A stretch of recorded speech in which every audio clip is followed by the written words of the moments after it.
Hi friend, good evening. ভিডিওটা post করছি আজকে, কিন্তু ভিডিওটা করেছি আমি কালকে, যেহেতু কালকে ছিল শনিবার আর শনিবার ছিল বড় ঠাকুরের পুজো দিতে আমরা যাই। বড় ঠাকুর মানে শনিদেবের পুজো, প্রত্যেক মাসে একটা করে আমরা শনিদেবের পুজো দিয়ে থাকি।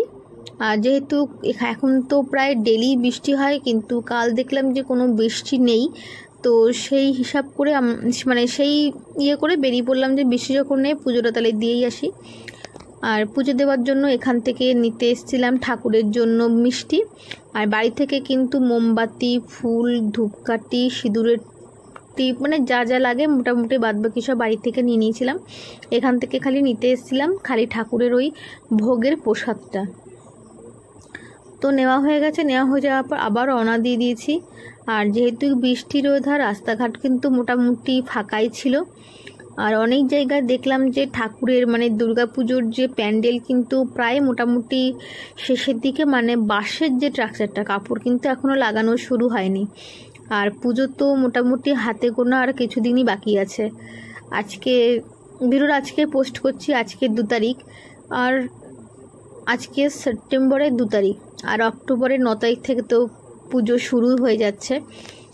আর ঠাকুর বানানো তো তৈরি শুরু হয়ে গেছে ঠাকুর বানানো। তো আমরা যখন শ্যামনগরে গেছিলাম তখন আমাদের যে শ্যামনগরের যে দুর্গাপুজোর যে মন্দিরটা, ওখানে কিন্তু আমি দেখেছি যে আমাদের ওখানে ঠাকুর বানানো তৈরি হয়ে গেছে। তো সেই ভিডিওটাও আমি দিয়েছিলাম যে আমাদের ওই শ্যামনগরের ঠাকুরের তৈরি হয়ে গেছে। আর এটা হচ্ছে খড়গপুর, আমি চলে এসেছি আবার খড়গপুরে। আর খড়গপুরে এখনও আমি ঠাকুর যেখানটায় বানানো হয় সেই জায়গাটা আমি যাই না, দেখিনি আমি সে জায়গাটা, কিন্তু দেখলাম যে ঠাকুর পুজো মানে বাঁশের যে সেগুলো স্ট্রাকচারগুলো সেগুলো তৈরি হয়ে গেছে। আর বৃষ্টির জন্য তো রাস্তাঘাটও মোটামুটি প্রায় ফাঁকাই। আর চলে এসেছি আমরা মন্দিরে। অন্যান্য দিন দেখি এসে মন্দিরে তখনও পুজো শুরু হয় না, ঠাকুর মশাই আসেন না, পুরোহিত মশাই। আজকে এসে দেখি, মানে কালকে এসে দেখি কিন্তু মন্দিরে পুজো শুরু হয়ে গেছে। আর মন্দিরে প্রচণ্ড ভিড় ছিল কালকে, খুব ভিড় গেছে।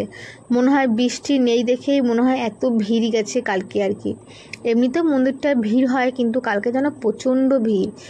আর মন্দিরের ভেতরে যেন ঢোকার আর পাচ্ছি না সুযোগ যে আমরা ভেতরে যাব, এত ভিড় ছিল।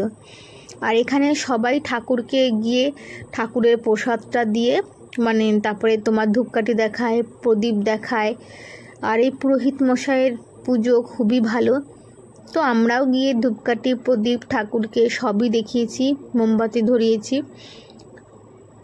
ওনার পুজো সত্যি সত্যি খুবই ভালো।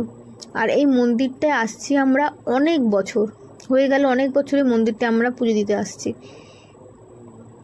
আগে পুজো দিত ওনার বাবা, তো এখন ইনি পুজো দেয়। এনার পুজো খুব ভালো। এই সময়টা ওনার ঠাকুরের আরতি চলছিল আর কি। আর উনি অনেকক্ষণ ধরে পুজো করে, আমার খুব ভালো লাগে ওনার পুজো দেখতে, বা এই মন্দিরটাতে আসতে আমার সত্যি খুবই ভালো লাগে। তো ঠাকুরের আরতি হয়ে যাওয়ার পর যে ঠাকুরের যে তাপ দেওয়া হচ্ছিল সেটাই। আর এসব জায়গায় কিছু একটা করছিলেন ঠাকুরেরই পুজোর ইয়েতে। আমি তো সঠিক পুজোর সব কিছু আমি জানি না, তাই বলতেও কিছু পারছি না। আর এইটা দিয়ে না ঠাকুরকে হাওয়া টাওয়া দিচ্ছিলেন মনে হয়।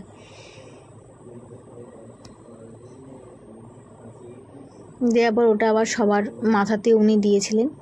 তো ওনার পুজো সত্যি খুব ভালো। তো চলে এসেছি বাড়িতে।